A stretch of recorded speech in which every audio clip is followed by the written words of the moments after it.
Okay, ಒಂದು ದಿನದಲ್ಲಿ 24 hours ಇದೆ ಅಂತ ಹೇಳ್ತಾರೆ. ಹಾಂ. ಸೊ ಈ 24 hoursನ ನನ್ನ ವೀಕ್ಷಕರಿಗೆ ಹೇಳಿ, ಎಲ್ಲೆಲ್ಲಿ ಹೇಗೆ ಡಿವೈಡ್ ಆಗುತ್ತೆ ಅಂತ. ಇವಾಗ 24 hours ಅಂದರೆ 8 hours ಸ್ಲೀಪ್ ಅಫ್ಕೋರ್ಸ್ ಮಾಡ್ತೀರಾ? ಮಾಡ್ತೀನಿ. 8 hours ಆಗುತ್ತಾ? ಅಂದರೆ ಮಾಡಬೇಕು. ಶೂಟ್ ಇದ್ರೆ ಆಗಲ್ಲ. ಒಂದು 4 ಗಂಟೆ ಮಲಗೋದು ಹೆಚ್ಚು. ಬೆಳಗ್ಗೆ ನಮ್ಮ ಮನೆಯಿಂದ ಶೂಟ್ ಲೊಕೇಶನ್ ಹೋಗೋದು ತುಂಬ ದೂರ, ಎಲ್ಲ ಕಡೆಗೂ ನಮ್ಮ ಮನೆ. ಸೊ ನಾನು 4 ಗಂಟೆ 5 ಗಂಟೆಗೆ ಎದ್ದೇಳಬೇಕು. ಶೂಟ್ ಇದ್ದಾಗ ತುಂಬ ಕಡಿಮೆ, ನಿದ್ದೆನೇ ಆಗಲ್ಲ ನನಗೆ. ಅದು ಬಿಟ್ಟು ಫುಲ್ ರಜಾ ಇದ್ದರೆ ಒಂದು ಸ್ವಲ್ಪ ನಿದ್ದೆಗೂ ಟೈಮ್ ಕೊಡ್ತೀನಿ. ಅಂದರೆ ಬರೀ ಓದು ಅಂತಲ್ಲ, ನಿದ್ದೆಗೆ ಜಾಸ್ತಿ ಪ್ರಯಾರಿಟಿ ಕೊಡ್ತೀನಿ ನಾನು. ಆವಾಗ ಒಂದು 8 hours ಸ್ಲೀಪ್ ಅಂತ ಅಂದ್ಕೊಂಡ್ರು ಒಂದು 8 hours ಸ್ಲೀಪ್ ಹೋಗುತ್ತೆ. ಆಮೇಲೆ ಇನ್ನು ಮಿಕ್ಕಿದ್ದು ಇದರಲ್ಲಿ ಒಂದು 3 hours ಊಟಕ್ಕೆ ಅಂತಲೇ ಇಟ್ಕೊಂಬಿಡೋಣ. ಊಟ ತಿಂಡಿ ಮಧ್ಯ ಗ್ಯಾಪು ಬ್ರೇಕು ಅದು ಇದು ಎಲ್ಲ 3 hours ಅದಕ್ಕೆ ಊಟ ತಿಂಡಿಗೆ. ಆಮೇಲೆ ಇನ್ನೊಂದು 3 hours ನನಗೆ ಬ್ರೇಕ್ ಟೈಮು.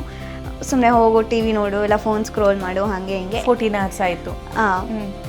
ಇನ್ನೆಷ್ಟು ಗಂಟೆ ಬಾಕಿ ಇದೆ? ಇನ್ನು 10 hours.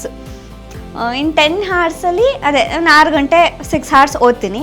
ಇನ್ನು ಮಿಕ್ಕಿದ್ದು 4 hoursಲ್ಲಿ ಒಂದು ಅಟ್ಲೀಸ್ಟ್ 3 hours ಆದರೂ ನಾನು ಓದಿರೋದನ್ನೆಲ್ಲ ಬರೆದು ರಿವಿಷನ್ ಮಾಡಿ ನನಗೆ ನಾನೇ ಟೆಸ್ಟ್ ತೊಗೊಂಡು ನನ್ನ ಕಾನ್ಸೆಪ್ಟ್ಸ್ ಅರ್ಥ ಆಗಿದೆಯಾ ಅಂತ ನನಗೆ ನಾನೇ ಕನ್ಫರ್ಮ್ ಮಾಡಿಕೊಂಡು ಸುಮ್ಮನಾಗ್ತೀನಿ. ನೀವು ಟ್ಯೂಷನ್ಗೆ ಹೋಗೋದಲ್ಲ, ಟ್ಯೂಷನ್ ನಿಮ್ಮ ಹತ್ರ ಕಳಿಸ್ಬೇಕು ಅನಿಸ್ತಾ ಇದೆ ಇದನ್ನ ನೋಡಿದಾಗ. ಸ್ವಲ್ಪ ಹಂಗೆ ಅದೇ